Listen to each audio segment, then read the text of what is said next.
It's officially autumn. Autumn is such a special time for me. I love the end of the year. September, October, November, December, those 4 months are always so wholesome and cozy, and I love them so much. And autumn is a prime time for spooky season. I've dyed my hair darker, a darker shade of red. I have a huge list of the books that I want to read. The first category is going to be the books that I physically own that I want to read during the season of autumn.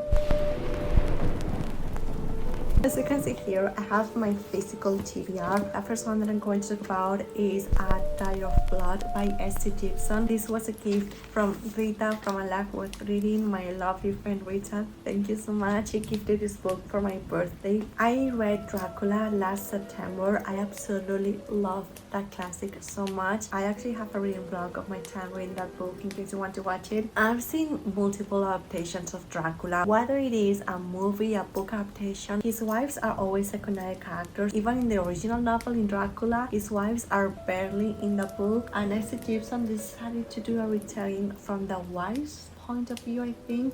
At least the book focuses a lot on the wives. Well, actually, this is only about Dracula's first bride, Constanta. Then the next one that I'm going to talk about is also a gift from my sister, one of my sisters, Hex by Jenni Fagan. This year, I went to Scotland for my birthday, and my sister told me that I could buy any book from Waterstones and she would gift it to me for my birthday. And when I saw this book, I thought it was the perfect book to buy in Scotland, because this book is about a witch trial in Scotland during the 16th century. It's about the witch Jenni Fagan. If you know anything about witchcraft, she's pretty well known. I think this book has a dual timeline. It has a present day and then also the timeline of the 16th century. So far we have a book about a vampire and another one about a witch.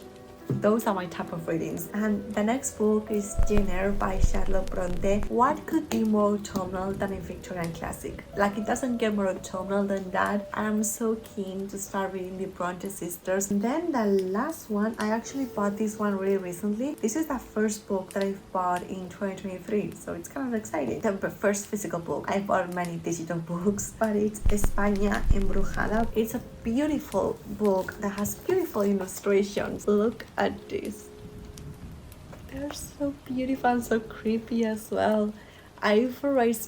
This one is so creepy. I've already started reading the book. So this book basically narrates different spooky places in Spain, haunted places in Spain. I saw this book at a museum gift shop in Madrid, and I thought it would be the perfect book for spooky season. So far I've read 3 stories, and also this is like non-fiction. These are like factual stories.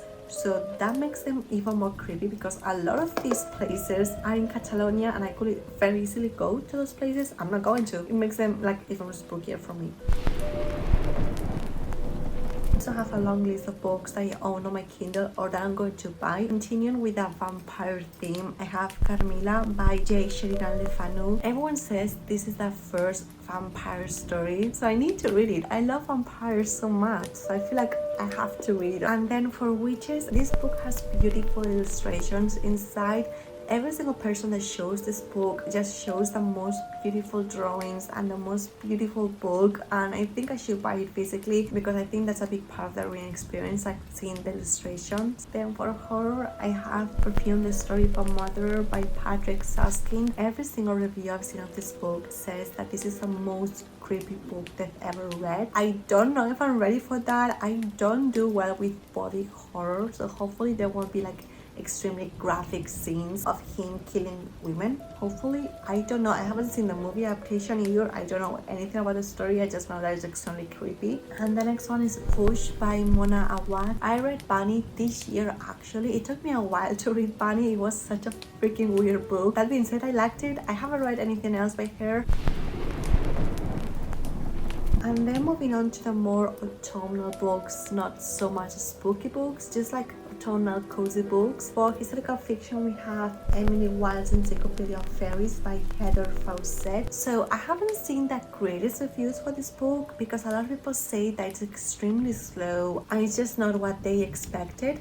But I think that's going to be what I like about this book. I like slow books. I like cozy books. I love fairies. And then I have 2 romance books. And then I have a fantasy book, which is a sequel for Fourth Wing. I think it's called Iron Flame by Rebecca Yarros. I know the Kindle version is going to be so expensive because Fourth Wing was like 12 euros, but it's okay. I love spending money on books, apparently. It's my hobby. And then the last book that is on my autumnal TBR is... I forgot the name actually. Oh, it has a cover review and everything, nice. Whoa, I look spooky with this lighting.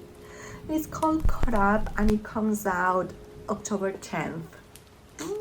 I really enjoyed the first 2 books in this series and I think I'm going to love the 3rd book. So these are the books I plan reading during the season of autumn. Honestly, work has been kicking my ass lately. I don't have any time to do anything that I love.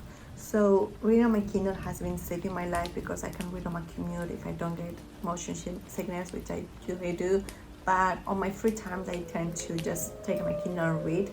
So that's perfect. So let's hope and pray that for spooky season I have more time for reading and doing hobbies that I like as well, like YouTube, for example. I hope you guys liked this video and I will see you very, very soon. Bye!